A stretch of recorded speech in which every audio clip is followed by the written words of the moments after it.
Hello, my name's Jane Denning from Medusa Games and I'm going to give you a brief overview of our card game Tinker Tailor. So here we see the setup for a game of Tinker Tailor at the start, where you have 3 players. We call this area the market, and we have goods cards along the top and money along the bottom. And in a 3-player game you always have 5 cards of each type out to begin with, so there's always 2 more cards than there are players.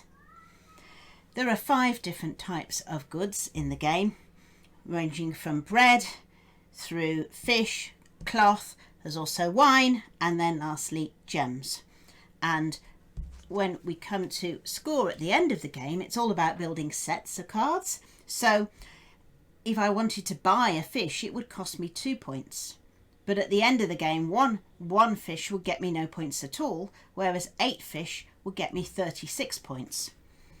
A gem, by contrast, costs 5 gold to buy.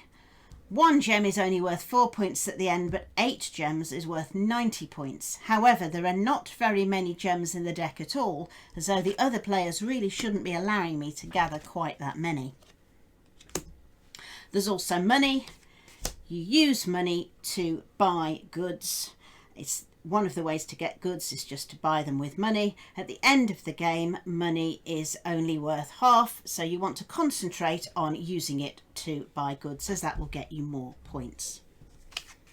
So in a 3-player game, to begin with, the first player is given 5 of these roll cards from which to choose, and those are based on the rhyme Tinker Tailor, Soldier Sailor, Rich Man, Poor Man, Beggar Man, Thief, and a second verse that we already have: Preacher, Pirate, Outlaw, Jailer, Old Man, Young Man, Merchant, Witch, and then the actor.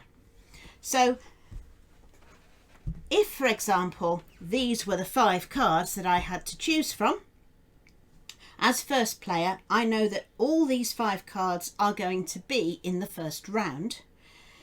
I will choose one, then pass the remaining 4 onto the second player, who again chooses, passes them on. So third player has a choice of 3 cards, but no idea what the other 2 players have chosen, whereas as first player, I know all the possible rolls, but know that 2 of them are not actually going to happen.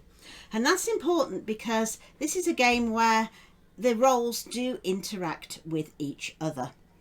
So there is a jailer, as you can see here, and on their turn a jailer normally simply selects a goods card, a money card from the top of the pile, and then can use that to buy something or hang on for it for a later turn. However, there's also a thief, a pirate, and an outlaw in the game, and if any of those roles are picked by other players, then the jailer also gets to take a card from one of those as well. Similarly, we have the preacher here, who will also do things that interact with the other players. So let us suppose that as first player I choose the preacher.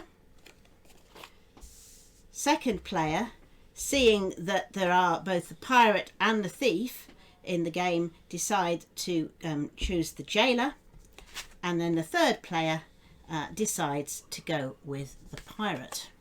How will the round then play out?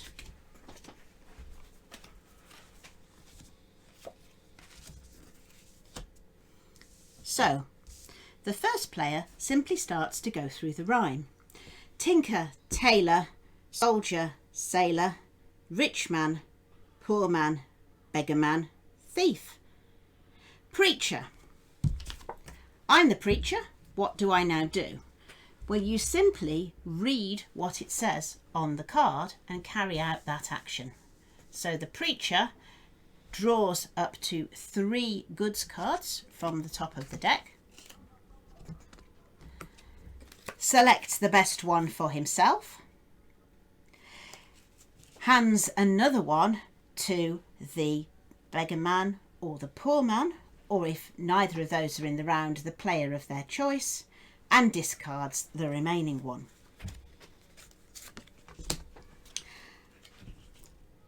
Okay, that was the preacher. Then the next one around is pirate. Now the pirate can take any 2 goods or money cards from the market. And normally when you take goods or money cards from the market, those are then refilled so that the next player has got a choice of the maximum amount of available.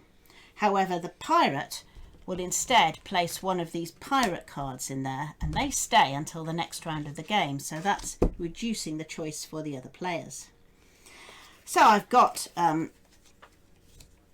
gels, and I've also got 5 money, which I could use to buy some more goods from the market. So I think I will use that 5 gold to buy a cloth and also a fish. And those are refilled. It's only the initial cards that the pirate takes that are not replaced.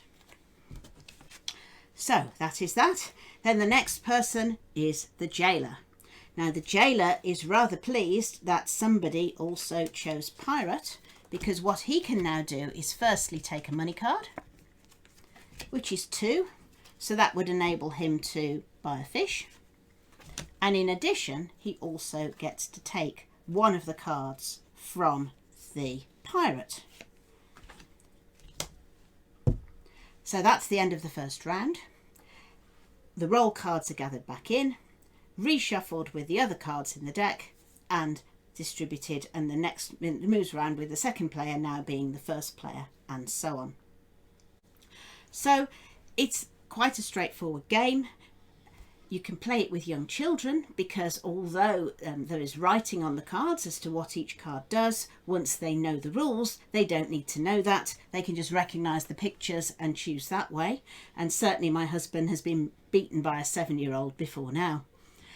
And at the end of the game, you lay out the cards in sets to work out who has got the most points. So in a 3-player game, each person would be first player 4 times, whereas in a 6-player game, each person would only be first player once. So it's quite a straightforward, light card game, which you can play with all the family, and which still has enough interaction between the players to keep your interest if your children liked it so much they wish to play it more than once.